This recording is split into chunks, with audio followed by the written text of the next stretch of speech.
नमस्कार आप सभी प्यारे विद्यार्थियों को गार्गी क्लासेस हनुमानगढ़ के YouTube वीडियो प्लेटफॉर्म पर आप सभी का पुनः स्वागत अभिनंदन है। भारतीय राज्य व्यवस्था इंडियन पॉलिटी की वीडियो सीरीज में हम लगातार एक के बाद एक वीडियो लेक्चर्स में भारतीय संविधान से जुड़ी हुई तमाम बातें डिस्कस कर रहे थे।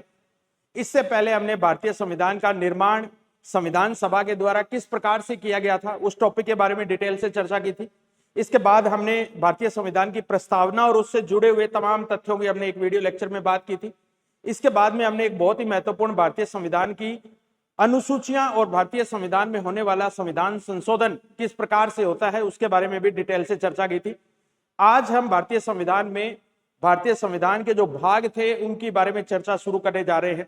भाग संख्या 1 से लेकर जब मूल संविधान हमारा लागू हुआ था 26 जनवरी 1950 को, उस समय भारतीय संविधान में 22 भाग मुख्य रूप से हुआ करते थे और 395 अनुच्छेद 395 अनुच्छेद जो है उनका वर्णन मूल संविधान में किया गया था। तो उन्हीं 22 भागों के बारे में वन बाय वन करके जो हमारे सिलेबस के अकॉर्डिंग हमारे लिए इंपॉर्टेंट है, परीक्षा की दृष्टि से महत्वपूर्ण है, उन तमाम तथ्यों के ऊपर अपने बात करने वाले हैं अब नेक्स्ट वीडियो लेक्चर्स में। तो आज इसका शुभारंभ जो है हमारे संविधान के भाग का शुभारंभ जो है भाग फर्स्ट से आर्टिकल 1 से लेकर 4 के बीच में जो भाग प्रथम हमारा संविधान का दिया गया है उसमें कौन कौन से प्रावधान दिए गए हैं। तो मैंने पहले भी आपको बताया था अनुच्छेद जो होते हैं ये अपने आप में शक्तिशाली होते हैं या तमाम प्रकार की जो संस्थाएं हैं संविधान में लिखी हुई, चाहे वो संसद है, चाहे वो कार्यपालिका है, चाहे वो न्यायपालिका है, उन सभी को शक्तियां जो प्राप्त होती है, पावर्स जो प्राप्त होती है, वो किससे प्राप्त होती है? अनुच्छेदों से प्राप्त होती है। तो अनुच्छेद जो है यही भारतीय संविधान का मूल भाग है कहने का मतलब, और इन्हीं अनुच्छेदों को हमने कुल मिलाकर 22 अलग अलग भागों के अंदर विभाजित किया हुआ है। ठीक है, तो आज हम भाग फर्स्ट के बारे में बात करने वाले हैं कि भाग फर्स्ट के अंदर किस प्रकार की बातें वर्णित की गई हैं और कौन से प्रावधान जो है वो भाग फर्स्ट के अंदर रखे गए हैं। तो आर्टिकल के हिसाब से बात करें, अनुच्छेद के हिसाब से बात करें तो अनुच्छेद नंबर 1 से 4 जो शुरुआत के जो 4 अनुच्छेद है हमारे वो भाग फर्स्ट के बारे में बताते हैं। और इस भाग फर्स्ट का अगर नाम अगर अपने देखें तो ये नाम हमें मिलता है संघ राज्य क्षेत्र के रूप में। जो हमारे संविधान का पहला भाग है उस पहले भाग का नाम जो रखा गया है वो संघ राज्य क्षेत्र रखा गया। यानी कि इसमें जो चारों आर्टिकल जिसके हम बात करेंगे वो भारत के संघ के बारे में और उस संघ का निर्माण किन किन राज्यों से मिलकर हुआ है उन तमाम चीजों के बारे में ये हमें बताता है। इसलिए भाग प्रथम जो है उसका नाम रखा है संघ राज्य क्षेत्र के नाम से। आर्टिकल नंबर 1 से 4 के बीच में इसके बारे में तमाम बातें जो है वो हमें देखने को मिलती है। तो सबसे पहले अपने शुरू करेंगे आर्टिकल नंबर 1 में कि आर्टिकल 1 जो है उसका संबंध किससे है और इसमें क्या बातें लिखी हुई है। देखिए आप आर्टिकल फर्स्ट जो है इसमें संघ का नाम और राज्य क्षेत्र, देखिए यहां संघ का नाम भी आएगा और राज्य क्षेत्र भी आएंगे। यानी कि हमारा जो संघ बना था संविधान के अंतर्गत उसको हमने क्या नाम दिया है संघ को, और उसमें शामिल होने वाले राज्य क्षेत्र क्या है या राज्य कौन कौन से उनके नामों का उल्लेख अपने को यहां मिलता है। तो इसमें कौन कौन सी बातें लिखी हुई है आप थोड़ा सा सावधानी से देखिए। इंडिया यानी भारत राज्यों का एक संघ होगा। देखिए आप दो बातें यहां से हमें पता चल रही है। एक बात तो कि भारत देश का नाम या हमारे संघ का नाम क्या होगा, तो हमारे संघ को नाम दिया गया है अंग्रेजी के लिए इंडिया शब्द और हिंदी में इसके लिए जो शब्द आया है वो है भारत। तो संविधान में हमारे जो देश का नाम मिलता है, हमारे संघ का नाम मिलता है वो इंडिया यानी भारत के रूप में मिलता है। ठीक है, इंग्लिश में इंडिया और हिंदी में भारत के रूप में। तो इंडिया यानी भारत राज्यों का एक संघ होगा हमारे। ठीक है, यानी कि दो बातें इससे क्लियर हो रही है, एक तो हमारे संघ का नाम या देश का नाम क्या है और दूसरा हमारा जो संघ है उसका स्वरूप कैसा है, उसकी फॉर्म कैसी है। तो स्वरूप हमें पता चल रहा है कि हमारे संघ का स्वरूप राज्यों से मिलकर बने हुए संघ के रूप में है। तो आर्टिकल फर्स्ट के अंदर पहली जो बात मिलती है वो हमारी ये है। अब देखिए आप भारत के राज्य और उसके राज्य क्षेत्र दोनों चीजें देखिए आप, इंडिया के स्टेट्स जो संघ में शामिल हो रहे हैं और उनके राज्य क्षेत्र वे कहां तक होंगे, तो वे होंगे जो अनुसूची 1 में बताए गए। हमने पहले भी अनुसूची 1 के बारे में बात की थी तमाम बात, और अनुसूची 1 में भी हमने देखा था कि इसमें क्या चीज लिखी गई है। तो अनुसूची 1 में भारत के तमाम राज्य, तमाम केंद्र शासित प्रदेश जो है उनके नाम, उनकी सीमाएं, उनके क्षेत्रफल वगैरह सबका उल्लेख हमें अनुसूची 1 में मिलता है। तो आर्टिकल 1 ये कहता है कि भारत संघ में शामिल होने वाले राज्य और उनके राज्य क्षेत्र वे होंगे जो अनुसूची 1 में हमने लिख दिए हैं या लगातार उसमें अपडेशन होता रहता है। ठीक, तीसरी बात देखिए भारत के राज्य क्षेत्र में शामिल कौन कौन होंगे। यानी कि भारत का जो एरिया बनेगा या संघ का जो क्षेत्र बनेगा, उस संघ का निर्माण किस किस चीजों से होगा, कौन कौन से पार्ट मिलकर संघ बनाएंगे। तो देखिए, भारत के समस्त राज्य संघ का निर्माण करेंगे। जितने भी राज्य हैं वो भारत के संघ के हिस्से हैं।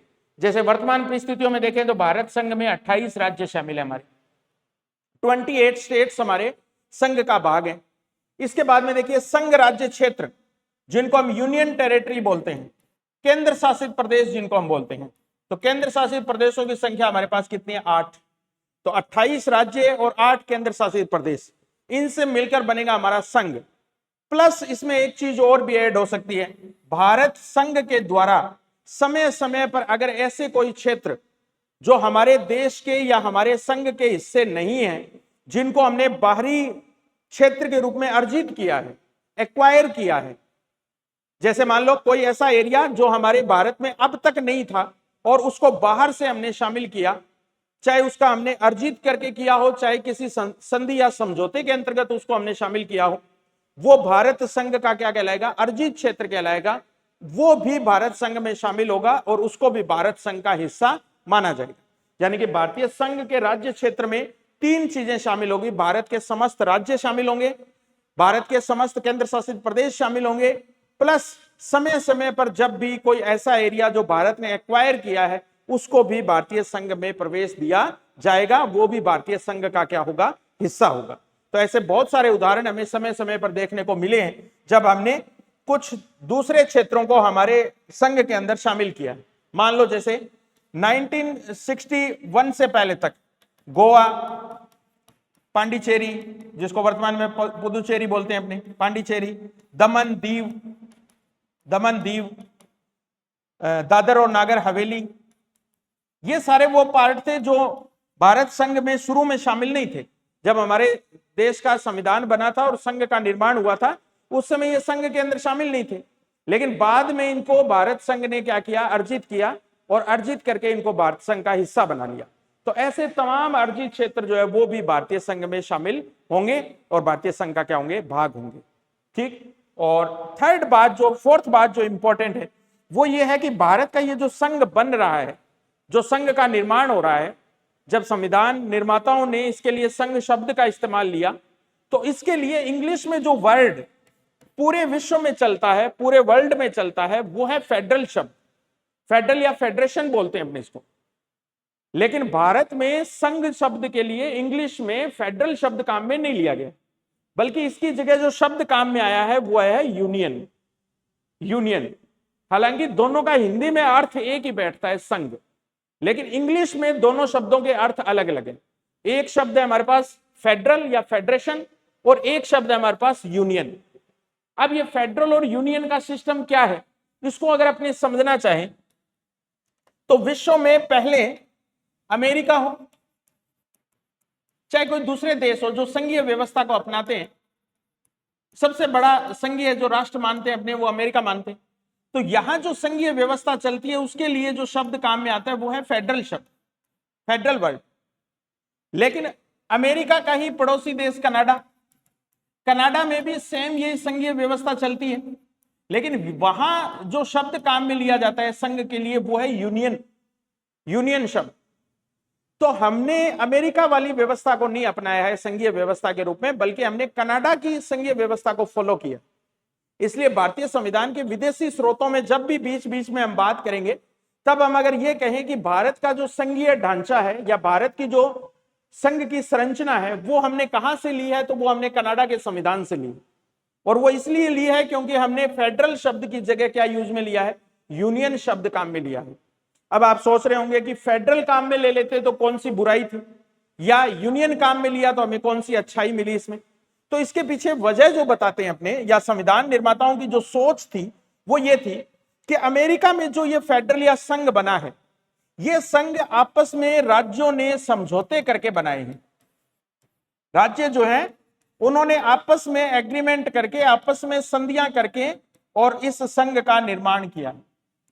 ये जो अमेरिका का संघ बना है, फेडरल बना है, इसका निर्माण राज्यों ने किया है। राज्यों ने आपस में समझौते करके ये संघ बनाया है। अब इस संघ की विशेषता यह है कि राज्य भी अपने आप में स्वतंत्र हैं। ठीक है, राज्य भी स्वतंत्र है और संघ जो है ये भी अपने आप में स्वतंत्र है। कहने का मतलब दोनों को अपनी अपनी जगह स्वतंत्रता प्राप्त है, परंतु संघ जो है ये समाप्त नहीं हो सकता कभी भी, अमेरिका का भी। लेकिन संघ को यह पावर भी नहीं है कि वो राज्यों के अस्तित्व को समाप्त कर दे या राज्यों की स्वतंत्रता जो है या संघीय ढांचा जो है उससे बाहर कर दे। ऐसी पावर संघ के पास भी नहीं है। इसलिए अमेरिका के संविधान या संघ के बारे में जो लाइन कही जाती है वो ये कही जाती है कि अमेरिका का जो फेडरल सिस्टम है वो अविनाशी राज्यों का अविनाशी संघ के रूप में है। यानी कि अमेरिका का जो फेडरल सिस्टम बना हुआ है उसमें ना तो संघ जो है वो समाप्त हो सकता है और ना ही राज्य जो है उनका अस्तित्व समाप्त हो सकता है। संघ के पास भी ऐसी पावर नहीं है कि वो राज्यों के अस्तित्व को समाप्त कर दे या राज्यों का विनाश कर दे। तो राज्य भी अपने आप में अविनाशी है और संघ भी अपने आप में क्या है, अविनाशी। लेकिन इसकी जगह जब हमने यूनियन शब्द काम में लिया तो यूनियन शब्द के मतलब हमारे ये हैं कि कनाडा के अंदर सेम यही सिस्टम है कि यहां का कनाडा का जो संघ बना है वो राज्यों के बीच में समझौते से नहीं बना है, समझौते से उसका निर्माण नहीं हुआ है, बल्कि राज्यों ने या संघ ने राज्यों का निर्माण किया। जैसे भारत के बारे में यही कहा जाता है कि भारत प्राचीन समय से ही एक राष्ट्र रहा है। भारत जो है उसका स्वरूप पहले से ही क्या है, राष्ट्र का रहा है, या भारत पहले से ही एक संघ रहा है और इस संघ से क्या बने हैं, राज्य बने हैं। इस संघ से भाग के रूप में क्या बने हैं, राज्य बने, न कि राज्यों ने मिलकर संघ बनाया। अमेरिका में तो क्या है, सभी राज्यों ने मिलकर संघ बनाया है। लेकिन भारत के संदर्भ में संविधान निर्माताओं ने यह कहा कि भारत ऑलरेडी प्राचीन काल से ही एक राष्ट्र के रूप में है, एक संघ के रूप में है। ये जो हमें अब प्रांत राज्य दिखाई दे रहे हैं ये इसी राष्ट्र से अलग हो करके बने हैं। इसलिए हमें राज्यों के साथ कोई संधि या समझौता करने की आवश्यकता नहीं है। ये राज्य ऑलरेडी पहले से संघ के क्या है, भाग हैं। तो भारत का जो संघ है उसका निर्माण राज्यों के आपसी समझौते या संधि का परिणाम नहीं है। और यही वजह है कि भारत का संघ तो अपने आप में स्थायी है, लेकिन इन राज्यों का अस्तित्व इस संघ पर निर्भर करता है। संघ अगर चाहे तो राज्यों के अस्तित्व को प्रभावित कर सकता है या राज्यों के अस्तित्व को समाप्त कर सकता है।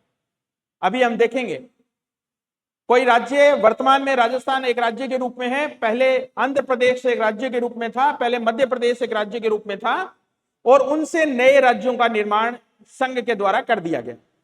कहने का मतलब जो मध्य प्रदेश मूल रूप में था, जो आंध्र प्रदेश मूल रूप में था, आज वो वैसा नहीं है। तो ये जो पावर है ये संसद को या संघ को प्राप्त है। तो हमारे जो यूनियन है उसके बारे में जो कंसेप्ट चलता है वो ये चलता है कि भारत जो है उसका संघ विनाशी राज्यों का अविनाशी संघ है। यानी हमारा संघ कभी समाप्त नहीं हो सकता, लेकिन हमारे राज्य जो है उनका अस्तित्व क्या हो सकता है, समाप्त हो सकता है। तो यहां से देखिए आप, अमेरिका के संविधान में तो हमने अविनाशी राज्यों का अविनाशी संघ कहा है और भारतीय संविधान में हमने क्या कहा है, अविनाशी संघ है हमारा, लेकिन राज्य कैसे हैं, विनाशी है। तो विनाशी राज्यों का अविनाशी संघ, इसलिए हमने फेडरल शब्द संघ के लिए इस्तेमाल में न लेकर उसकी जगह शब्द काम में लिया कौन सा, यूनियन शब्द। तो ये बात हम आर्टिकल फर्स्ट में पढ़ रहे थे कि हमारे संघ के लिए फेडरल शब्द का उल्लेख नहीं है, बल्कि इसकी जगह क्या आया है, यूनियन काम में लिया गया है। और इसका अर्थ यह निकलता है कि भारत विनाशी राज्यों का अविनाशी संघ है, यानी कि राज्यों का अस्तित्व संघ पर निर्भर करता है। संघ चाहे तो आज का राज्य है, हो सकता है कल संसद संघ अगर नहीं चाहे तो राज्य को विभाजित करके उसका स्वरूप, उसकी सीमाएं, उसका क्षेत्रफल सब बदल सकता है। ठीक है, तो अनुच्छेद फर्स्ट जो है हमारा, आर्टिकल फर्स्ट जो है, ये 5 मुख्य बातों के बारे में बताता है। एक तो भारत का नाम क्या होगा और भारत के संघ का स्वरूप कैसा होगा, राज्यों का संघ होगा हमारा एक। फिर राज्य और उसके राज्य क्षेत्र वो होंगे जो अनुसूची 1 में लिखे गए हैं या बताए गए हैं। तीसरा, भारत के राज्य क्षेत्र में शामिल क्षेत्र जो है वो कौन से होंगे, तो हमारे समस्त राज्य प्लस संघ राज्य क्षेत्र, जिनको हम यूनियन टेरिटरी बोल सकते हैं या केंद्र शासित प्रदेश बोल सकते हैं, वो इसका भाग होंगे, प्लस बाहर से अर्जित किया गया कोई भी क्षेत्र जो है वो भारत संघ में शामिल किया जा सकेगा। फिर हमने कहा हमारा जो संघ है उसके लिए हमने फेडरल शब्द काम में नहीं लिया है, बल्कि उसकी जगह क्या काम में लिया है, यूनियन शब्द काम में लिया है। और यह व्यवस्था हमने कौन से देश के संविधान से ली है, तो कनाडा के संविधान से। हमारी जो संघीय संविधान शब्द जो हमने लिया है, यूनियन शब्द जो लिया है, या हमारी जो व्यवस्था ली है वो हमने कहां से ली है, कनाडा के संघात्मक ढांचे से ली है, वहां की व्यवस्था को अपनाया है। और इसके बारे में जो बात अपने निकल के आती है वो ये निकल के आती है कि भारत का जो संघ है वो अविनाशी है, लेकिन राज्यों का अस्तित्व संघ पर निर्भर करता है, इसलिए राज्य विनाशी प्रकार के हैं हमारे पास। ठीक है, तो आर्टिकल फर्स्ट की सारी बातें आपको क्लियर हो गई होगी। चलिए नेक्स्ट अपने बात करते हैं आर्टिकल नंबर सेकंड की। अभी जो हम बात कह रहे थे कि भारत के राज्य जो है उनका अस्तित्व संघ पर निर्भर करता है, तो संघ पर कैसे निर्भर करता है इसको बताने के लिए हमारे पास अगले दोनों अनुच्छेद आर्टिकल नंबर 2 और आर्टिकल नंबर 3 दोनों इस बात को प्रमाणित करेंगे कि हमारा जो संघ है वो अविनाशी है, लेकिन हमारे राज्य जो है वो कैसे हैं, विनाशी प्रकार के। कैसे देखिए, अभी हम बात कर रहे थे कि भारत संघ के अंदर ऐसे क्षेत्र भी शामिल हो सकेंगे जिनको हमने क्या किया है, अर्जित किया है, जिनको हमने एक्वायर किया है। इसका मतलब अर्जित जो क्षेत्र होंगे वो अब से पहले हमारे संघ के भाग नहीं थे, यानी कि ये वो एरिया है जो भारत संघ का क्या नहीं थे, हिस्सा नहीं थे। इनको हमने बाद में हमारे संघ में शामिल किया। तो ये जो बाद में हमने हमारे संघ में शामिल किया है, ये पावर किसके पास है, तो ये पावर है संसद के पास। देखिए आप, संसद के पास। तो यहां आर्टिकल 2 जो है उसका टाइटल अगर अपने देखेंगे, उसकी हेडिंग अगर अपने देखेंगे, तो वो ये कहती है कि नए राज्यों का प्रवेश। ये देखिए आप, नए राज्यों का क्या है, प्रवेश है, एडमिशन है उनका, एंट्री है उनकी। और एंट्री किसी चीज की, एडमिशन किसी चीज का तब होता है जब वो पहले उसका हिस्सा नहीं होता है, पहले से उसका भाग नहीं है। आप स्कूल में जाएंगे, किसी भी कक्षा में एडमिशन करवाएंगे आप, तो आप यही बोलते हो कि मैं इस विद्यालय में पहली बार आया हूं, तब मेरा एडमिशन हो रहा है। ठीक है, तो नए राज्यों के एडमिशन के बारे में, उनके प्रवेश, उनकी एंट्री के बारे में, और एंट्री कराने के बाद उसको नए राज्य के रूप में स्थापित करना, स्टेब्लिश करना, ये दो शब्द है, ध्यान रखना आप इसमें। ये नए राज्यों का निर्माण नहीं है, बल्कि ये क्या है, नए राज्यों का संघ में प्रवेश है, या बाद में प्रवेश करने के बाद हम उसको क्या देंगे, राज्य के रूप में स्थापित करेंगे, हमारे संघ का राज्य क्षेत्र उसको बनाएंगे।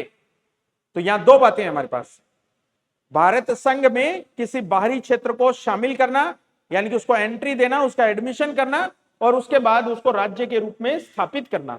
ये जो पावर है ये हमारी संसद को प्राप्त है। तो इसके अंतर्गत संसद क्या करती है, देखिए आप, वही दो बातें करती है, नए राज्यों को संघ में शामिल करने की शक्ति है, और ये वो है जो अभी तक हमारे संघ के अंदर पहले शामिल नहीं थे।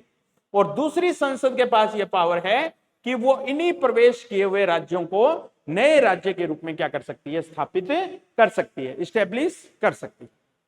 तो अब अगर एक महत्वपूर्ण बात हम ये देखें, यह अनुच्छेद उन राज्यों के प्रवेश और गठन से संबंधित है जो भारतीय संघ के हिस्से नहीं है।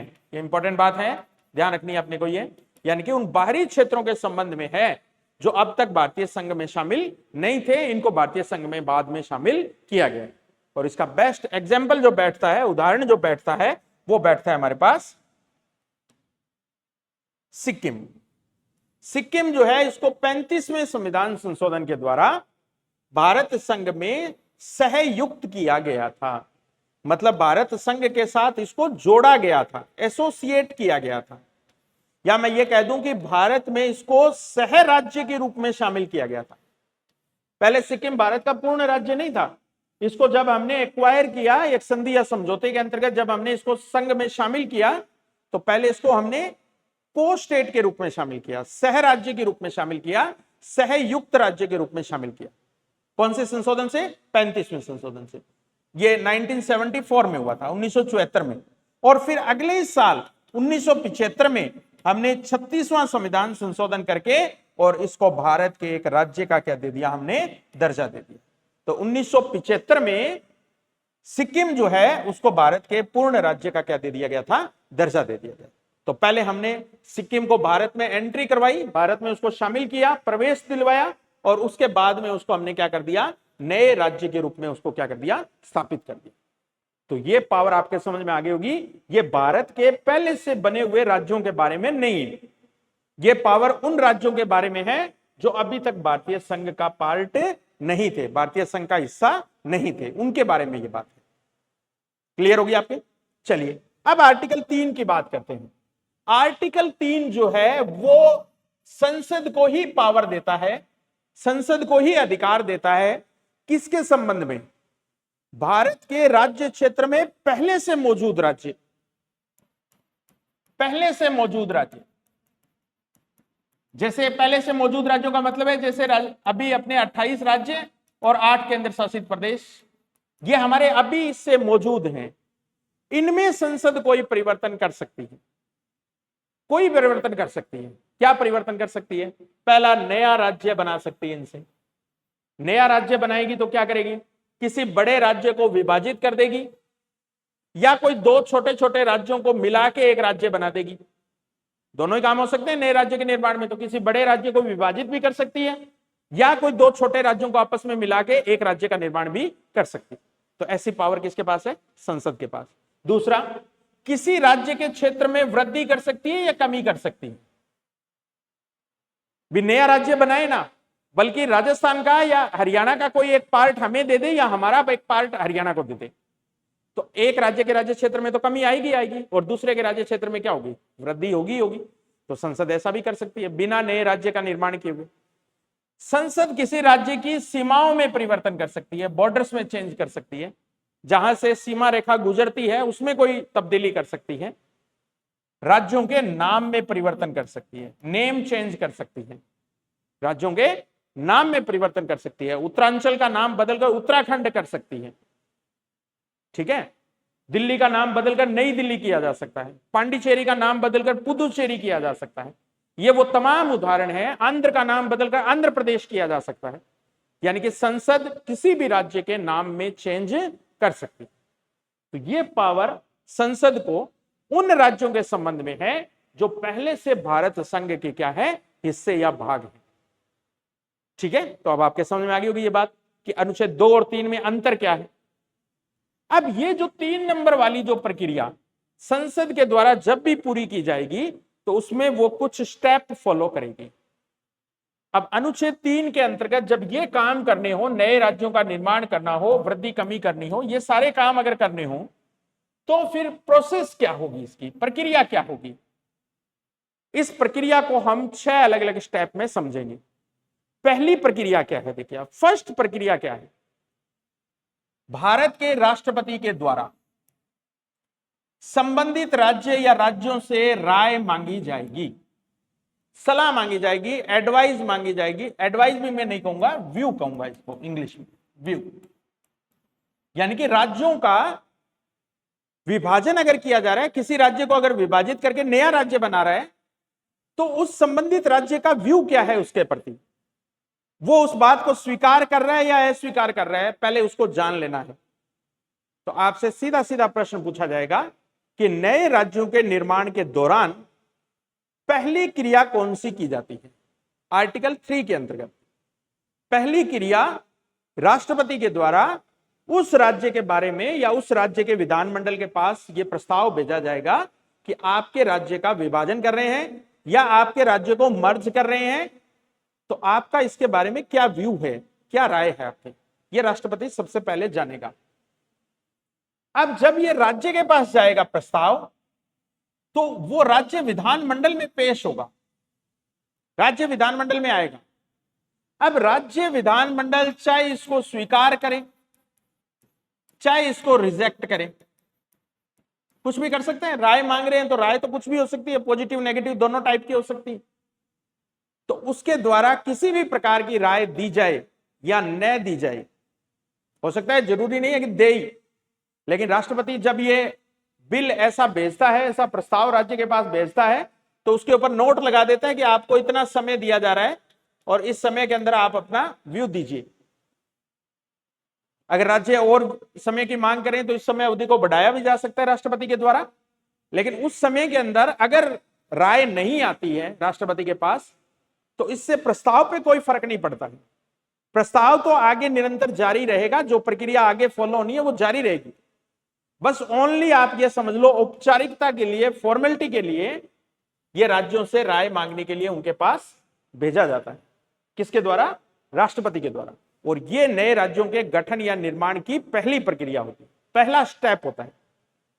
अब राज्य विधानमंडल में आया, राज्य विधानमंडल चाहे इसको स्वीकार करे चाहे अस्वीकार करे, इससे प्रस्ताव के ऊपर कोई फर्क नहीं पड़ेगा। थर्ड स्टेप क्या होगा? राष्ट्रपति के द्वारा संसद को पूर्वानुमति दी जाएगी इस विधेयक को संसद में पेश करने के लिए। बहुत ही इंपॉर्टेंट पॉइंट है ये। इससे पहले हमने संविधान संशोधन पढ़ा था, उसका कंप्लीट पार्ट हमने पढ़ा था, और उसमें मैंने आपको बताया था कि संविधान संशोधन 368 के अंतर्गत जब किया जाता है तो उसके लिए राष्ट्रपति से पूर्वानुमति लेने की आवश्यकता नहीं होती। पूर्वानुमति लेने की आवश्यकता वहां नहीं थी, लेकिन नए राज्यों के गठन से संबंधित अगर कोई प्रस्ताव आया है, संसद अगर लेके आना चाह रही है, तो उसके लिए राष्ट्रपति से पूर्व अनुमति मिलना जरूरी है, आवश्यक है संविधान के अनुसार। ठीक है, तो थर्ड स्टेप में राष्ट्रपति उसको क्या देगा? पूर्वानुमति देगा। जैसे ही पूर्वानुमति दे देगा वैसे ये संसद के जो भी सदन इसको लेके आया है उस सदन में प्रस्तुत किया जाएगा। उस सदन में क्या किया जाएगा? प्रस्तुत किया जाएगा इसको। और प्रस्तुत करने के बाद दोनों सदनों से, लोकसभा से भी और राज्यसभा से भी, दोनों सदनों से साधारण बहुमत के द्वारा, विशेष बहुमत नहीं चाहिए हमें, 2/3 बहुमत नहीं चाहिए हमें, सिर्फ कौन सा बहुमत चाहिए? साधारण बहुमत, सिंपल मेजोरिटी चाहिए हमें, जनरल मेजोरिटी चाहिए। और जनरल मेजोरिटी का मतलब मैंने आपको बता ही दिया था कि उपस्थित और मतदान करने वाले जो सदस्य होते हैं उनका 50% + 1 वोट अगर ज्यादा आ जाए तो यह अपने आप में साधारण बहुमत माना जाएगा। और इस प्रक्रिया के द्वारा संसद का वो सदन जिस वो प्रस्ताव लेकर आया है वो इसको पारित कर देगा। अब जिस भी सदन में यह पारित किया गया है फिर यह जाता है दूसरे सदन में। लोकसभा में आया था तो लोकसभा साधारण बहुमत से इसको पारित करेगी और फिर यह जाएगा राज्यसभा के पास। राज्यसभा को भी सेम यही प्रक्रिया अपनानी पड़ेगी, उसको भी साधारण बहुमत से इसको पारित करना पड़ेगा। पारित करना पड़ेगा, इसका मतलब हमारा यह निकलता है कि जैसे संविधान संशोधन विधेयक 368 पर संयुक्त बैठक नहीं हो सकती, अगर इन दोनों के बीच कोई इसी बात को लेकर कोई मतभेद है तो ऐसी अवस्था में राष्ट्रपति के द्वारा संयुक्त बैठक नहीं बुलाई जा सकती। ना तो 368 में बुलाई जा सकती है और न ही नए राज्यों के गठन के दौरान बुलाई जा सकती। कहने का मतलब ये दोनों सदनों से, लोकसभा से और राज्यसभा से अलग अलग पारित होना जरूरी है। लोकसभा से अलग पारित होगा और राज्यसभा से अलग पारित होगा, लेकिन पारित साधारण बहुमत से हो जाएगा। यह बात आपके क्लियर होगी? इसके बाद लास्ट में जब दोनों सदन इसको पारित कर देते हैं तो फाइनली यह जाता है राष्ट्रपति के पास स्वीकृत होने के लिए, अंतिम सिग्नेचर होने के लिए। और यहां भी सेम वो की वही बाध्यता राष्ट्रपति के ऊपर लागू होती है जो हमने 368 में पढ़ी थी, संविधान संशोधन में पढ़ी। राष्ट्रपति इसके ऊपर अपना मत देने से या स्वीकृति देने से इनकार नहीं कर सकता, रिजेक्ट नहीं कर सकता, मना नहीं कर सकता। ना तो मना कर सकता है, ना पुनर्विचार के लिए लौटा सकता, ना अपने पास रख सकता। कहने का मतलब राष्ट्रपति अपनी वीटो पावर का उपयोग नए राज्यों के गठन से संबंधित विधेयक पर नहीं करेगा। तो इसमें दो बातें ऐसी है जो 368 से समानता है, एक बात इसमें, दो बातें इसमें ऐसी है जो 368 से अलग है। जो अलग है वो तो ये है कि एक तो इसमें राष्ट्रपति की पूर्वानुमति की जरूरत पड़ेगी और दूसरा संसद के सदन में जब ये प्रस्तुत होगा, पारित होगा तो साधारण बहुमत से हो। ये तो है समानता। समानता दोनों में ये है कि यहां राष्ट्रपति के द्वारा स्वीकृति देना इसको क्या होगा? अनिवार्य होगा।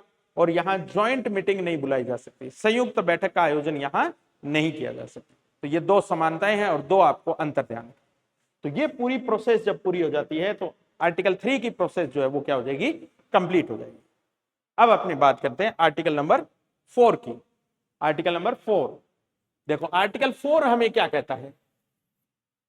आर्टिकल 4 ये कहता है, पहले मैं आपको बता दूं वैसे, आर्टिकल 4 ये कहता है कि ये जो काम किए जाएंगे आर्टिकल 2 और 3 वाले, आर्टिकल 2 और 3 वाले, इनको संसद साधारण संशोधन से कर सकती है।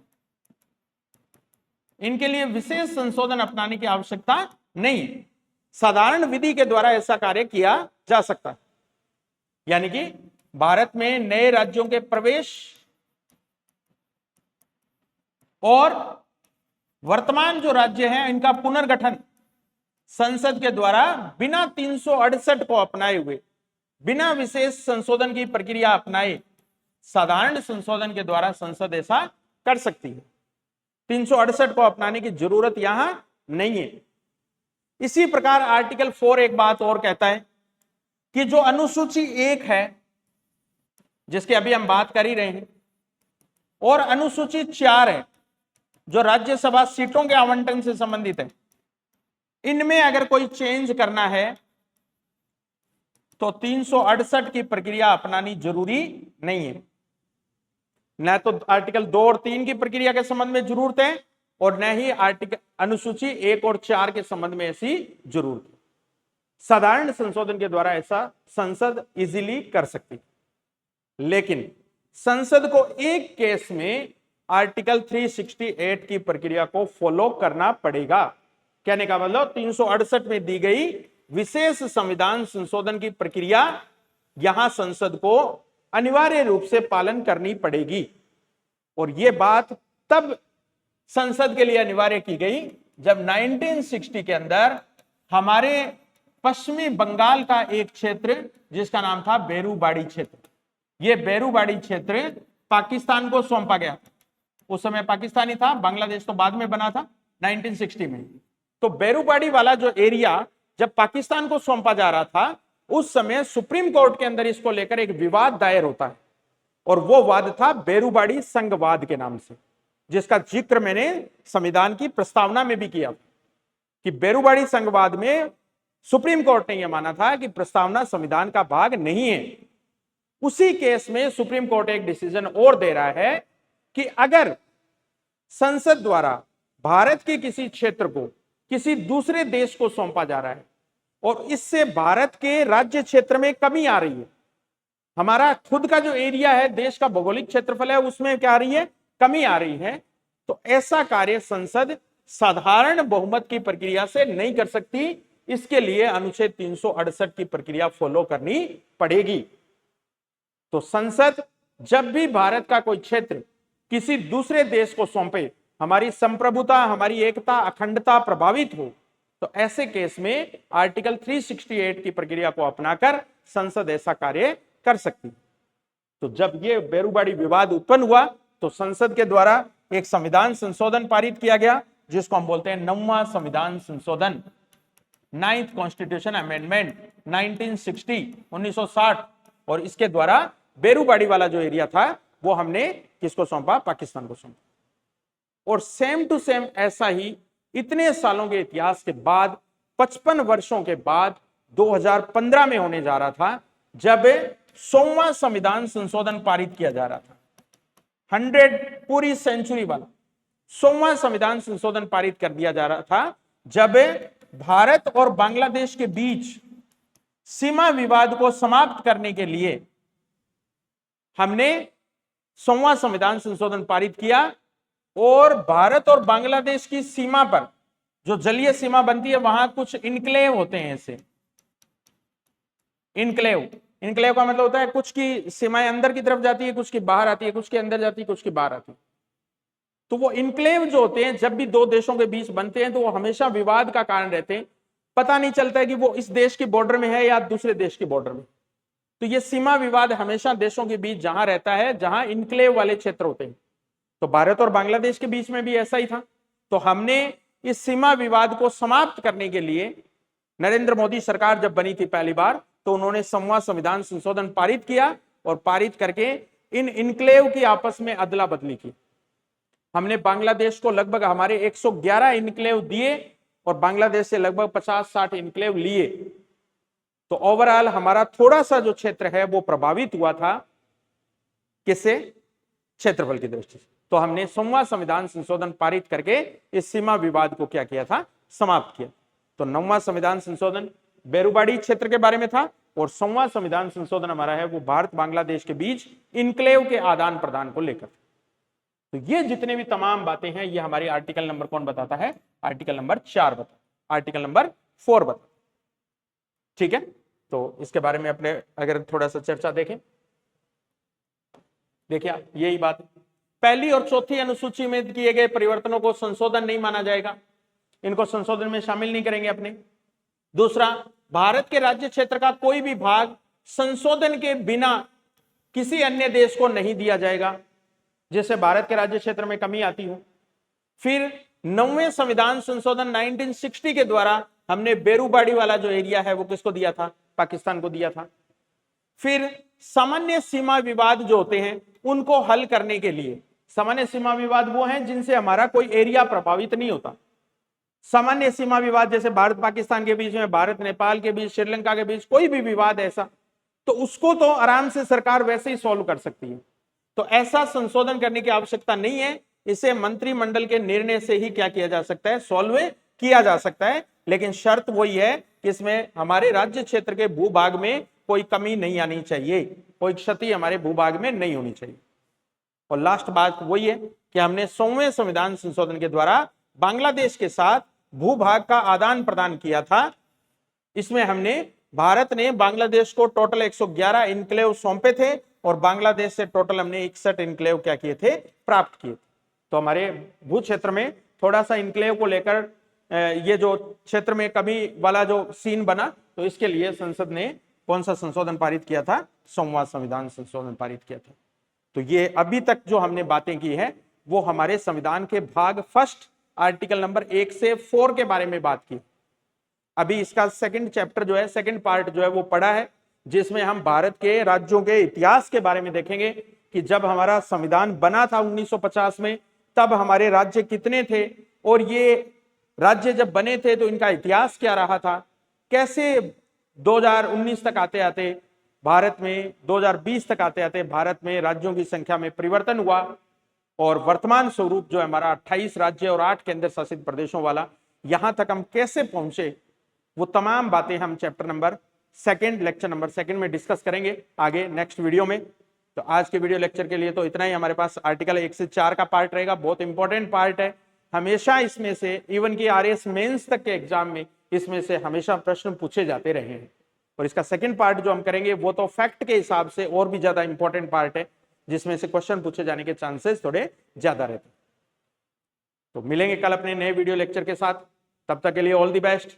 और एक हार्टली रिक्वेस्ट मेरी आप सब लोगों से, अगर आप इस वीडियो चैनल पर नए हैं या पहले से ये वीडियो चैनल आपने सब्सक्राइब कर रखा है, तो प्लीज अपने जितने भी नॉन वंस हैं, जितने भी जानकार फ्रेंड सर्कल में तैयारी करने वाले लोग हैं, उन तक मेरा ये वीडियो ज्यादा से ज्यादा शेयर करें, अपने सोशल मीडिया अकाउंट से, अपने व्हाट्सएप स्टेटस से, ताकि गार्गी क्लासेस की ये सरोकार जो किया जा रहा है, जो आपकी सफलता में, आपके संघर्ष में पल पल आपके साथ हैं, ये सरोकार अधिकतम लोगों तक पहुंच सके और अधिकतम लोग इसका अपनी तैयारी में फायदा ले सके, ऐसी मैं आशा और उम्मीद आप सब लोगों से करता हूं। तो मेरे इस काम को सीरियसली लेके इसको 2 मिनट निकालकर अपने महत्वपूर्ण इस कार्य को अंजाम दें और साथ ही नोटिफिकेशन बेल का आइकन दबाना आप ना भूलें। मैं अक्सर देखता हूं बच्चे इसको सब्सक्राइब कर लेते हैं, लेकिन टाइम टू टाइम वीडियो जब आती है तो उनको पता नहीं चल पाता है कि कब वीडियो आ गई है, किस टाइम आई है। तो आप नोटिफिकेशन बेल का आइकन जरूर ऑन कर लें, ताकि रोजाना मेरे द्वारा डाली जाने वाली जो कक्षा है उसका अपडेशन, नोटिफिकेशन आप तक पहुंचता रहे और आप लगातार गार्गी क्लासेस हनुमानगढ़ से जुड़े रहें। मिलते हैं जल्दी नेक्स्ट वीडियो के साथ, नेक्स्ट नई ऊर्जा के साथ। तब तक के लिए धन्यवाद, ऑल दी बेस्ट।